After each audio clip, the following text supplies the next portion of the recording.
सन 2004 से लेकर 2014 तक क्या हम इटालियन सरकार के अंतर्गत थे? नमस्कार, पंचायत टाइम्स में आपका स्वागत है। मैं हूं सुभाष पोद्दार और आप देख रहे हैं चुनावी पंचायत।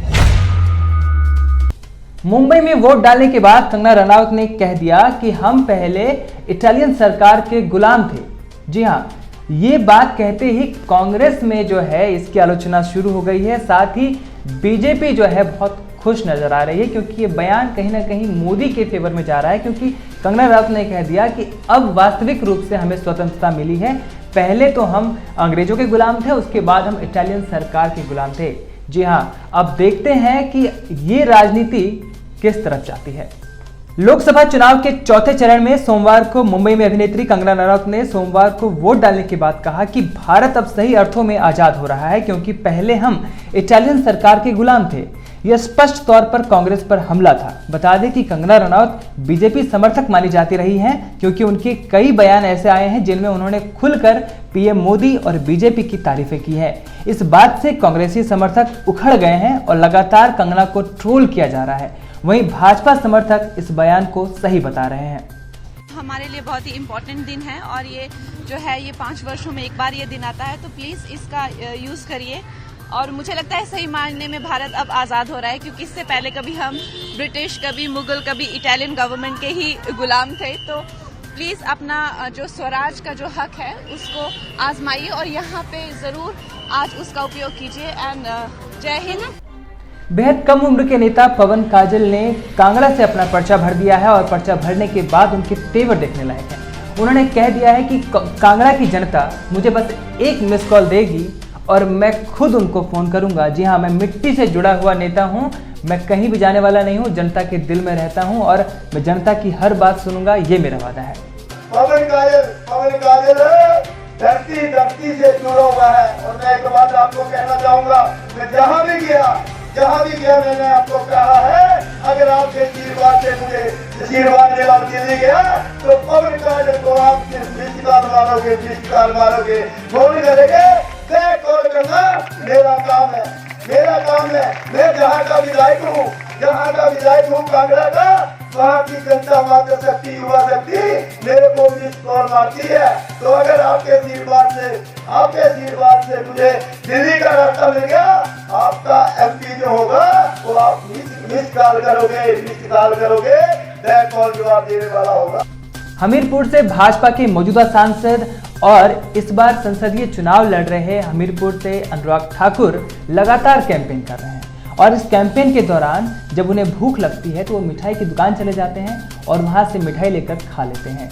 इसके बाद तब वो पूरे जोश के साथ कांग्रेस पर बरसते हैं। क्या स्पेशल, क्या खास है? तुहा खा के बिना कपिल जी ने मना कर मीठा खाने। कांग्रेस तो धर्म और जाति के नाम पर देश को बांटना चाहती है। रोज के बयान कांग्रेस पार्टी के नेताओं के सुनोगे तो पहले 3 चरणों में जो वोटिंग हुई उससे घबराकर कांग्रेस ने कहा इलेक्ट्रॉनिक वोटिंग मशीन में गड़बड़ है। भाई 80% मतदान हो रहा है, तो क्या जनता में भी गड़बड़ है?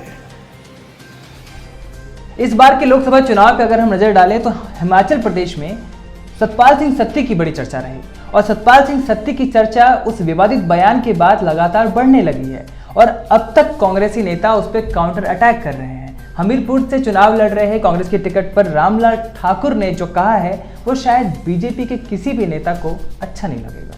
लेकिन भारतीय जनता पार्टी के लोग जो है, अगर सत्ती ऐसे बयानबाजी करे, सत्ती अगर मान लो राहुल गांधी को गालियां निकाले, सत्ती अगर मान लो सोनिया गांधी को गालियां निकाले और प्रियंका की पोशाक के बारे में टिप्पणी करे, तो मैं कहूँगा भगवान ही रुखवाड़ा है।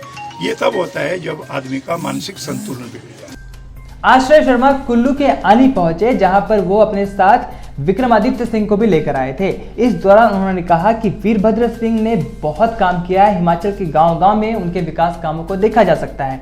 इसके साथ ही उन्होंने कहा कि उनके दादाजी पंडित सुखराम ने कभी दूसरों के घरों में जाकर बर्तन भी धोए थे। पंडित सुखराम जी की जीवन की कहानी मेरे जैसे युवाओं के लिए प्रोत्साहन से भरी कहानी है, क्योंकि उनके जीवन में कभी कोई समानता नहीं आई। हमेशा संघर्ष भरा जीवन रहा, उतरा भी आया, चढ़ा भी आया। गरीबी में पैदा हुए, लोगों के घर बर्तन मांजे, स्वयं को शिक्षित किया, वकील बने, निर्दलीय चुनाव लड़ा। और एक वो दिन है, एक आज का दिन है कि पंडित सुखराम जी ने अपने राजनीतिक जीवन में कभी मुड़कर नहीं देखा। आप जानता है, आज हिमाचल का कोई कोना ऐसा नहीं होगा जो राजा वीरभद्र सिंह जी के विकास से छूता रहा हो। ऐसी कोई पंचायत नहीं होगी, ऐसी कोई विधानसभा नहीं होगी जहां आपको उनके काम किए हुए विकास कार्य काम दिखाई नहीं देते हो। चुनावी पंचायत के आज के इस अंक में बस इतना ही। आप हमें इसी तरह से फॉलो करते रहें, शेयर करते रहें, लाइक करते रहें और आप हमें फॉलो कर सकते हैं फेसबुक पर, ट्विटर पर, इंस्टाग्राम पर, शेयरचैट पर। नमस्कार।